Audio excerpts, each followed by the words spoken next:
Radhe Radhe. Hi friends, அனைவருக்கும் வணக்கம். எல்லோரும் எப்படி இருக்கீங்க ஃப்ரெண்ட்ஸ்? நல்லா இருக்கீங்களா?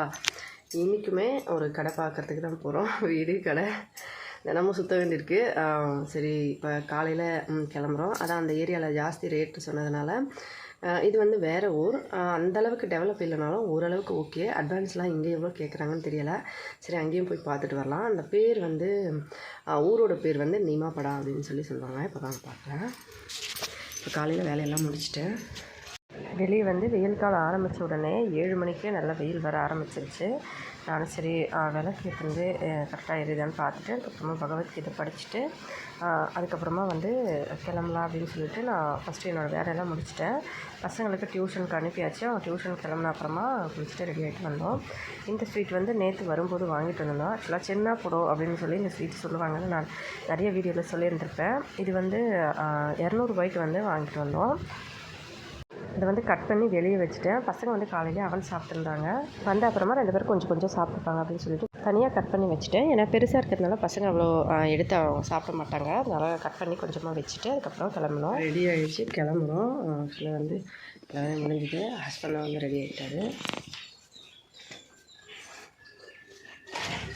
ஏங்க கிளம்பிட்டேன். வண்டி எடுத்து வெளியே வச்சுட்டாரு. இந்த பக்கம் ரோட்டில் தான் போனோம். ஆக்சுவலாக பஸ்ஸில் போகும்போது நாங்கள் அந்த பக்கமாக போவோமா, அது வந்து சக்கிகோபால் போகிற ரோடு. இந்த பக்கம் போனோம், இதுதான் நிமாப்படா போகிற ரோடு. ஆக்சுவலாக இந்த பக்கம் புவனேஸ்வரம் போகலாம், எல்லா பக்கமும் போகலாம், நிறைய வழி இருக்குது. இந்த பக்கம் வந்து போனால் கொஞ்சம் ஷார்ட்கட்டு.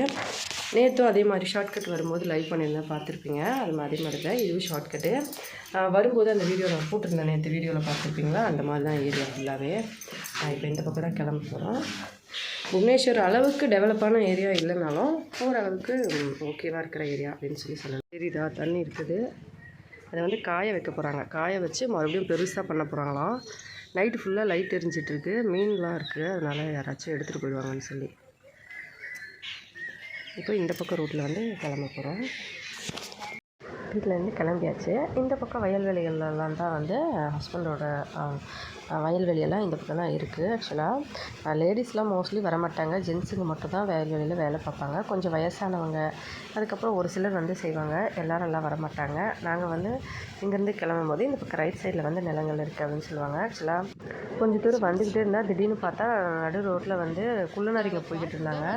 நான் வந்து நாயின்னு நினச்சிட்டு எங்கள் ஹஸ்பண்ட் கிட்டே வந்து நான் கேட்டேன், எங்கே இது நாயா இல்லை என்ன பார்க்க வேறு மாதிரி இருக்குது வாழலான்னு கேட்டதுக்கு அவர் வந்து இது குள்ளநரி அப்படின்னு சொல்லி சொன்னார். எனக்கு ஒரே ஷாக்கு. என்னது குள்ளநரியா, ரோட் சைட்லையா அப்படின்னு சொல்லி. ஆமாம், இந்த பக்கம்லாம் நிறைய வருவாங்க அப்படின்னு சொன்னார்.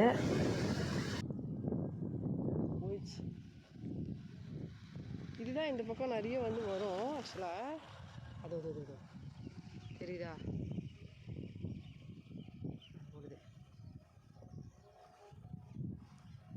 போயிடுச்சு. குள்ளநரி தானே அது? நான் கூட நாயின்னு நினச்சேன். அங்கே பக்கத்துலேயே நின்றுட்டு இருந்துச்சு. நான் நாயின்னு நினச்சேன். அப்புறமா பார்த்தா வேறு மாதிரி இருக்குது. அப்புறமா கொஞ்சம் தூரம் வந்தோடனே இந்த பக்கம் ஊர் வந்துருச்சுங்க. ஆக்சுவலாக வந்து இதுதான் நிமாப்படா. இந்த இடத்துலையே வந்து நம்ம சக்கிகோபால்னு நான் சொல்கிறேன் இல்லையா, அந்த மாதிரி ஏரியான்னு சொல்லலாம். அதோடு வந்து இங்கே கவர்மெண்ட் ஹாஸ்பிட்டலும் வந்து நம்ம சக்கிகோபால்னு சொல்லுவேன் இல்லையா, அந்த ஏரியாவை விட இங்கே வந்து கொஞ்சம் பெருசாக இருக்கும். எல்லா ட்ரீட்மெண்ட்டும் இங்கே பார்ப்பாங்க. ஸ்கேன் பண்ணுறதுக்கு கூட ஒரு சில இடங்கள் வந்து இருக்குது இந்த இடத்துல. அதனால் ஒரு பெரிய இடம்னு சொல்லலாம். புவனேஸ்வர்லேருந்து இங்கே வர்றது வந்து கொஞ்சம் ஓகே அப்படின்னு சொல்கிற மாதிரி இருக்கும். அதனால் இங்கேயுமே கடை வந்து ஒன்று கூட டூலெட் கிடைக்கல, எல்லாமே வந்து ஃபுல்லாக தான் இருக்குது. ஒரு சில கடையில் வந்து டூலெட் போட்டிருக்காங்க, ஆனால் ரேட்டு இங்கேயுமே ஜாஸ்தியாக தான் சொல்கிறாங்க. ஆக்சுவலாக கடையெல்லாம் வந்து 5000 ரூபா, அதுக்கப்புறமா வந்து அந்த மாதிரி ரேட் சொல்கிறாங்க. 5000 ரூபா, 6000 ரூபா அந்த மாதிரி. ஆனால் வீடெல்லாம் வந்து ரேட் ரொம்ப கம்மி தான். 3500 ரூபா, 3300 ரூபா அந்த மாதிரி. சிங்கிள் பெட்ரூம் வந்து 3300 ரூபா அந்த மாதிரி சொல்கிறாங்க. நம்ம டபுள் பெட்ரூம் எடுக்கணும்னா 6000 ரூபா அந்த மாதிரி இருக்கும்.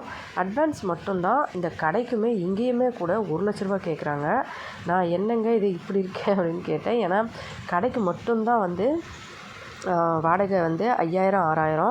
சின்ன கடையாக தான் இருக்குது. அதுக்கே வந்து 5000 6000 சொல்கிறாங்க. ப்ளஸ் வந்து அட்வான்ஸும் வந்து 1,00,000 கண்டிப்பாக 1,00,000 கேட்குறாங்க. எங்கேயுமே வந்து கம்மி பண்ண மாட்டேங்கிறாங்க. எல்லாருமே 1,00,000 இருக்காங்க. அதுவே வந்து கொஞ்சம் மனசே சரியில்லை. என்னடா இது இங்கே கூடவா அப்படின்னு சொல்லி சரின்னு சொல்லிட்டு 2 இடத்துல அங்கே வந்து பேசினோம். அதுக்கப்புறமா ஃபோன் நம்பர் எடுத்து அதுக்கப்புறமா வந்து இங்கே சில்லி கடை வந்து இந்த மாதிரி பெருசாக இருக்குமா. ஆக்சுவலாக இந்த ஸ்வீட் கடை வந்து ரொம்ப பெருசாக அவார்ட்லாம் வாங்கியிருக்காங்களாம். என் ஹஸ்பண்ட் சொன்னார். இந்த இடத்துல தான் ஸ்வீட் வந்து ஒடிஷாவோட சென்னா சில்லி ஸ்வீட் வந்து ரொம்ப ஒரு ஃபேமஸான கடை அப்படின்னு சொல்லி சொன்னார். வா ஏதாவது சாப்பிடுவேன் அப்படின்னு சொல்லி கூப்பிட்டாரு. நானும் சரின்னு சொல்லிட்டு போய் சாப்பிட்றதுனா நம்ம எங்கே வேணான்னு சொல்கிறது, உடனே கிளம்பிடுவோம் அப்படின்னு சொல்லிட்டு நானும் அவர் கூட கிளம்பிட்டேன். அவரும் ஏற்கனவே பசியாக வேறு இருக்க வா சாப்பிடுவேன் அப்படின்னாரு. சரிங்கன்ட்டு நானும் கிளம்புனேன். ஆக்சுவலாக வந்து வெளியில் கூட்டிகிட்டு வந்தாலுமே ஹஸ்பண்ட் வந்து ஃபஸ்ட்டு என்ன சாப்பிட்ற சாப்பாடு வந்து மெயின். அதுதான் வந்து அதிகமாக கேட்பார். ஆப்ரேஷன் பண்ணதுக்கப்புறமா என்னால் ரொம்ப நேரம் பசி தாங்க முடியறதில்ல. ஃபஸ்ட்லாம் வந்து நல்லா பசி தாங்க, ஆனால் இப்போல்லாம் வந்து சுத்தமாக முடியல. கொஞ்சம் நேரம் பசி இருந்தாலுமே எனக்கு கொஞ்சம் ரொம்ப வந்து வயிறு வந்து ஒரு மாதிரி கேஸ் ப்ராப்ளமான மாதிரி கடன்னு சவுண்டு வரும். அதனால் வந்து எதாவது சாப்பிடு அப்படின்னு சொல்லிட்டு சரி ஃபஸ்ட்டு ஸ்வீட் வாங்கிடலாம் இந்த பக்கமாக கிராஸ் பண்ணுறதுனால. அதுக்கப்புறமா வந்து கடையில் போயிட்டு தோசை ஏதாவது சாப்பிட்டுட்டு அதுக்கப்புறமா நம்ம ஸ்வீட் சாப்பிடுவேன் அப்படின்னு சொன்னார். இந்த பக்கம் வாங்கிக்கலாம் அப்படின்னு சொல்லி இந்த கடை ஜில்லி வந்து இப்படி தான் இருக்கும். நல்ல பெரிய ஒரு ரெஸ்டாரண்ட் மாதிரி இருக்குது. லேடிஸு ஜென்ஸ்லாம் வந்து யூனிஃபார்ம் போட்டுட்டு வேலை செய்கிறாங்க இதுக்குள்ளே. இதெல்லாம் வந்து சின்ன மில்க் ஸ்வீட்ஸ் எல்லாமே. இது வந்து காஜு கட்லி, அதுக்கப்புறம் கோயா பர்ஃபி, அந்த மாதிரி சென்னா ஜில்லி அப்படின்றது ரவுண்டாக இருக்கும். அது வந்து என்னென்னா சென்னாவை அது வந்து ரெடி பண்ணி உருட்டி நம்ம ரசகுல்லா செய்கிறோம் இல்லையா, ரசகுல்லா வந்து சீராவில் போட்டு கொதிக்க வைப்பாங்க. இதை வந்து எண்ணெயில் பொரிச்சிட்டு அதுக்கப்புறமா வந்து சீராவில் போட்டு டிப் பண்ணி வச்சுருப்பாங்க. ரொம்ப டேஸ்ட்டாக இருக்கும். ஒடிஷாவில் சென்னா ஜில்லி அப்படின்றதும் ஒரு ஃபேமஸான ஒரு ஸ்வீட் தான். சென்னா ஜில்லி, ரசகுல்லா, சென்னா போடோ. நான் வந்து நிறைய நண்பர்கள் கேட்பாங்க லைவில் எந்த ஸ்வீட்னு சொல்லி கேட்கும்போது நான் கூட நிறைய வீடியோஸில் சொல்லியிருப்பேன். இந்த மாதிரி ஒடிஷாவோட ஸ்வீட்ஸ் ரெசிபிலாம் ரொம்ப நீட்டாக லிஸ்ட்டு கூட லென்த்தாக போதும்னு கிண்டல் பண்ணுவாங்க. அந்தளவுக்கு இருக்கிற ஸ்வீட்லாம் இங்கெல்லாம் இருக்குது. நல்லா ஃபேமஸான ஸ்வீட்ஸ் தான். காஜு கட்லி, அப்புறமா கோயா பர்ஃபின்னு வச்சுருந்தாங்க. அது கொஞ்சம் டிஃப்ரெண்ட்டாக இருக்கவே இந்த பக்கமாக அந்த பக்கம் மாற்றி பார்த்துட்டு இருந்தேன். அதுக்கப்புறம் ரேட்டு ரெண்டுத்தையும் கேட்டால் அது ₹20 ஒரு பீஸ், இது ₹10 ஒரு பீஸ்ன்னு சொல்லிட்டு இருந்தாங்க. அதுக்கப்புறமா இதுக்குள்ளே வந்து நிறைய ஐட்டம்ஸ்லாம் இருந்துச்சு. ஹஸ்பண்ட் வந்து காஜு வாங்குறியான்னு கேட்டார். நான் வேணாங்க அதெல்லாம் வேணாம், ரொம்ப ரேட் ஜாஸ்தி அப்படின்னு சொல்லிட்டு ஆன்லைன்லேயே வாங்கிக்கலாம், கம்மியாக இருக்கும், இவங்க எக்கச்சக்கமாக ரேட் போட்டு வச்சுருக்காங்கன்னு சொல்லிட்டு வேணான்னு சொல்லிட்டேன். அதுக்கப்புறமா டேஸ்ட்டுமே நல்லா இருக்கும்னு சொல்லி ஹஸ்பண்ட் சொன்னாங்க. ஏன்னா இதுக்கு முன்னாடி ஒரு தடவை வரும்போதும் வாங்கிட்டு வந்திருந்தாங்க. நல்லா இருந்துச்சு டேஸ்ட்டு, செம்ம சூப்பராக இருக்கும். நல்லாயிருக்கு ரெஸ்டாரண்ட். ரேட் வந்து பரவாயில்லன்னு சொல்லலாம். ஒரு சென்னா ஜில்லி வந்து நம்ம வெளியே வாங்கினா ₹10, இதுக்குள்ளே ₹12. ₹5 வந்து குட்டியாக இருக்கும். அதோட காஜு பீஸ், அந்த காஜு கட்லி மாதிரி பர்ஃபி மாதிரி கோவா பர்ஃபி, அதுவும் ₹10. நல்லாயிருக்கு.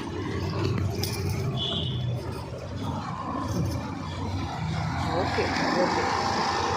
இப்போ வந்து மறுபடியும் கடை பார்க்க வந்துட்டோம். இந்த பக்கம் வந்து வண்டி வாங்கின கடை வந்து அது ரொம்ப சீக்கிரமாக வந்துட்டோம்னால கடையை திறக்கல. வீட்டிலேருந்தே இன்றைக்கி வந்து சீக்கிரமாக கிளம்பிட்டோம். அதனால் கடையெல்லாம் மோஸ்ட்லி நிறைய திறக்கவே இல்லை. எல்லா டிஃபன் கடையிலையும் சரியான ரஷ்ஷுங்க. பார்க்கும்போதே வந்து என்னடா இது இவ்வளோ டிஃபன் கடையில் ரஷ்ஷாக இருக்காங்க பாருங்கள். இங்கே பார்த்தீங்கன்னா தெரியும். இது இத்தனைக்கும் எண்ணெயில் பொரித்த பொருட்களை விற்கிறாங்க. அதுக்கே இவ்வளோ ரஷ்ஷு. நம்ம வந்து ஹெல்த்தியான ஃபுட்டு வந்து சமைச்சோம்னா கண்டிப்பாக மக்கள் நல்லா விரும்பி சாப்பிடுவாங்க அப்படின்னு நினச்சோம். ஏன்னா நம்ம இட்லி தோசையெல்லாம் உடம்புக்கு ஓகேன்னு சொல்லலாம். நம்ம வந்து அதை எண்ணெயில் பொரிக்கிறது கிடையாது. இட்லி தோசையெல்லாம் நம்ம வந்து அதோட புழுங்கல் அரிசி, உளுத்தம் பருப்பு ஓகே, உடம்புக்கு நல்ல பொருட்களை வச்சு செய்யலாம். ஆனால் இந்த வடை வந்து டேரெக்டாக எண்ணெயில் பொரித்து அதை எடுத்து அதில் பட்டாணி குழம்பு ஊற்றி சாப்பிட்றதுன்றது கொஞ்சம் வந்து டேஸ்ட்டு அப்படியே இருக்குமே அப்படின்னு உடம்புக்கு வந்து கெட்டதில்லை அப்படின்னு சொல்லிட்டு நான் வந்து நினச்சிட்டு அதுக்கப்புறமா வந்தோம். கொஞ்சம் தூரம் வந்துட்டு இது வரைக்கும் வந்தோம். இதுலேருந்து பக்கத்தில் அந்த பக்கம் ஒரு வீடு இருந்தது. அதுக்கு முன்னாடி ஃபஸ்ட்டு சாப்பிட்டு வந்துடலாம்னு ஹஸ்பண்ட் சொன்னார். சரின்னு சாப்பிட்லான்னு கிளம்பிட்டோம். இந்த கடையில் தோசை இட்லின்னெல்லாம் எழுதி வச்சுருந்தாங்க. சரி டேஸ்ட் எப்படி இருக்குன்னு பார்க்கலாம், அப்போ தான் நமக்கும் வந்து ஏதாவது ஒரு ஐடியா கிடைக்கும் அப்படின்னு சொல்லிட்டு இந்த கடைக்கு வந்தோம். வந்து தோசை பாருங்கள் எப்படி இருக்குன்னு. ஆக்சுவலாக இது தோசை என்ன, இது எப்படி செஞ்சுருக்காங்க எனக்கு தெரியலை. ஆனால் ஸ்பாஞ்ச் மாதிரி இருக்குது இந்த தோசை. கல் தோசையாக ஒன்று வந்து எவ்வளோன்னு தெரியல. நான் மொத்தமாக பில்லு எவ்வளோ வச்சுன்னு சொல்கிறேன். ஒரு தோசை வந்து மடித்து எனக்கு நான் ஒன்று போதும்னு சொல்லிட்டேன்.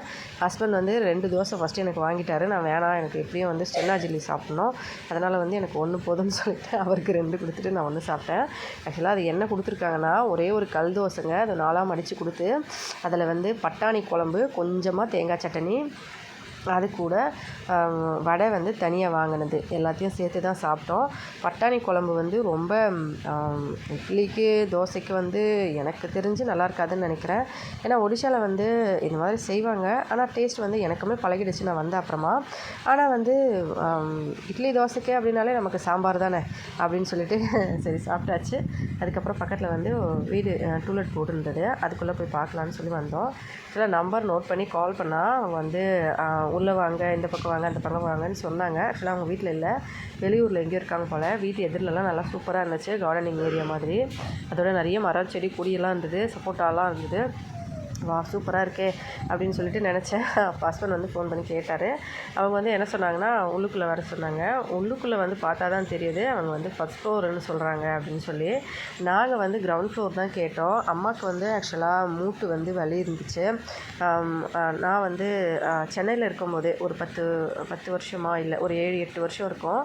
அதுக்கு முன்னாடி வந்து அம்மாவுக்கு வந்து மூட்டு வலி இருந்ததுனால, இந்த கரண்ட் வந்து வைப்போம் இல்லையா, அந்த மாதிரிலாம் வச்சுருந்ததுனால மூட்டு வலி, அந்த முட்டி எல்லாம் பார்க்குற டாக்டர், ஆர்த்தோ டாக்டர் இருக்காங்களா, அவங்க வந்து எலும்பு டாக்டர், அவங்க வந்து வேண்டாம், படிக்கட்டுலாம் ரொம்ப ஏறி இறங்கக்கூடாது அப்படின்னு சொன்னாங்க.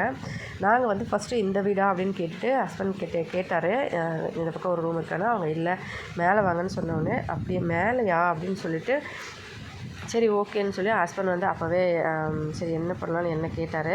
அம்மாவுக்கு கால் வலி இல்லையா, அதனால் வேண்டான்னு சொல்லிடுறேன் அப்படின்னு சொன்னார். நானும் சரிங்கன்னு சொல்லிட்டேன்.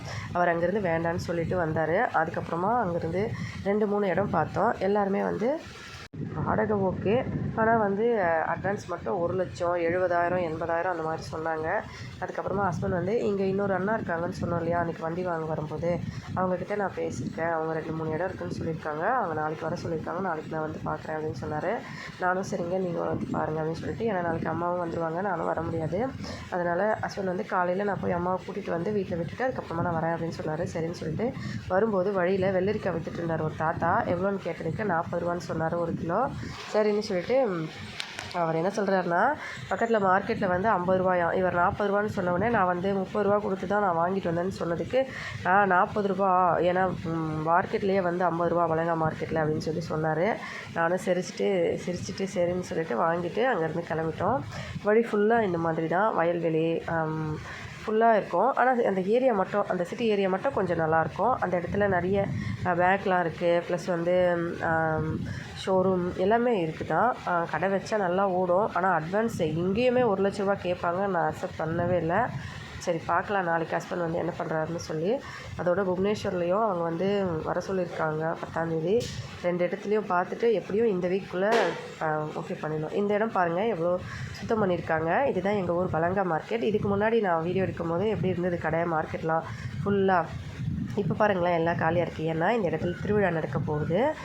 இன்றைக்கி நைட்டு தான், இன்றைக்கி நைட்டு திருவிழா. அதுக்கப்புறம் நாளைக்கு இந்த மாதிரி ஒரு வாரம் நான் வந்து ஒரு வீடியோ கூட அப்லோட் பண்ணியிருந்தேன், பார்த்துருக்கீங்களா? இந்த 108 தேர் திருவிழா அப்படின்னு சொல்லி நம்ம சேனலில் அப்லோட் பண்ணியிருந்தேன் ரொம்ப நாளைக்கு முன்னே. அதை இப்போ ரீசெண்டாக கூட அப்லோட் பண்ணியிருந்தேன். அதே திருவிழா தான். அதனால தான் இங்கே இருந்த கடை எல்லாத்தையும் தூக்கிட்டு சுற்றி சூப்பராக க்ளீன் பண்ணி வச்சுருக்காங்க. இங்கே சூப்பராக இருக்குங்க இந்த ஊரில் திருவிழா. அதிகமாக டிஜே வண்டி, ஒரு ஊர் தேர் வரும்போதும் ஒரு டிஜே வரும். அதோட கூடவே வந்து சரியான பாட்டு கச்சேரி அப்படி இப்படின்னு செம்மையாக இருக்கும்.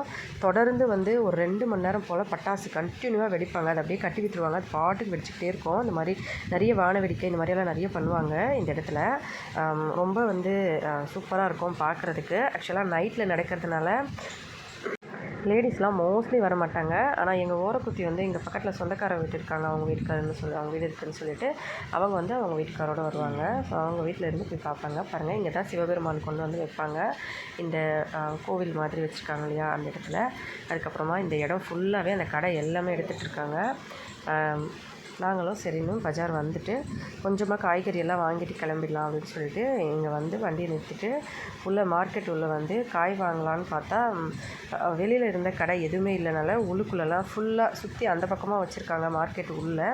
அதனால் சரி வாங்க போய் பார்த்துட்டு வரலான்னா ஹஸ்பண்ட் வந்து எனக்கு காசு கொடுத்துட்டு நீ போய் வாங்கிட்டு வா, நான் வண்டி வந்து ஓரமாக விட்டுட்டு வரேன் அப்படின்னு சொன்னார். நானும் சரின்னு சொல்லிட்டு உள்ளே கிளம்புனேன். அதுக்கப்புறமா 2 பேரும் சேர்ந்து காய்கறியெல்லாம் வாங்கினோம்.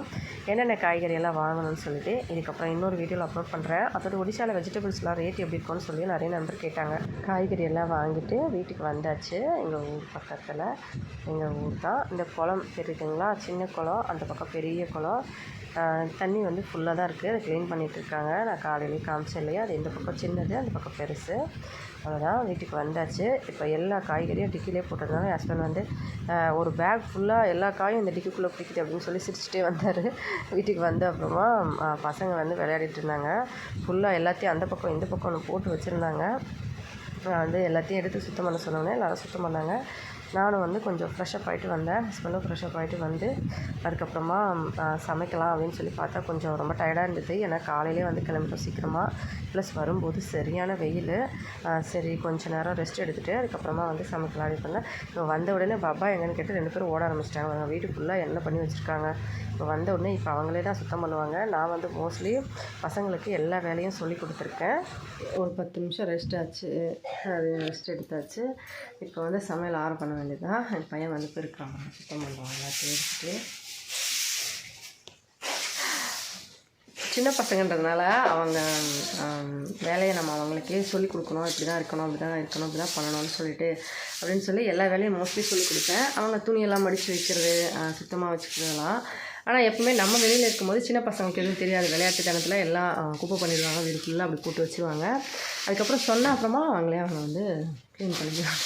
இப்போ அவங்க க்ளீனிங் வேலை பார்க்குறாங்க. நான் போய் வெஜ் பிரியாணி செய்யலான்னு இருக்கேன். எல்லா இன்க்ரீடியண்ட்டும் வாங்கிட்டு வந்தேன். நேற்று நம்ம சாப்பிட்ட அப்போவே வந்து பசங்க சாப்பிடலையே, நம்ம 2 பேர் மட்டும் சாப்பிட்டோமேன்னு மனசு வந்து சரியில்லை. அதனால் சரி நம்ம வாங்கிட்டு வந்து இன்றைக்கி பசங்களுக்கு சேர்த்து செய்யலாம் அப்படின்னு சொல்லி நினச்சிட்டு இருந்தோம். அதனால் அரிசி காய்கறியெல்லாம் வாங்கிட்டு வந்தாச்சு. இதை வந்து செய்ய போகிறோம். வீடியோ பிடிச்சிருந்தா லைக் பண்ணி ஷேர் பண்ணி சப்ஸ்கிரைப் பண்ணுங்கள். இதை சாப்பிட்டு சந்தோஷமாக சேஃபாக பத்திரமா வருங்க. நன்றி, வணக்கம்.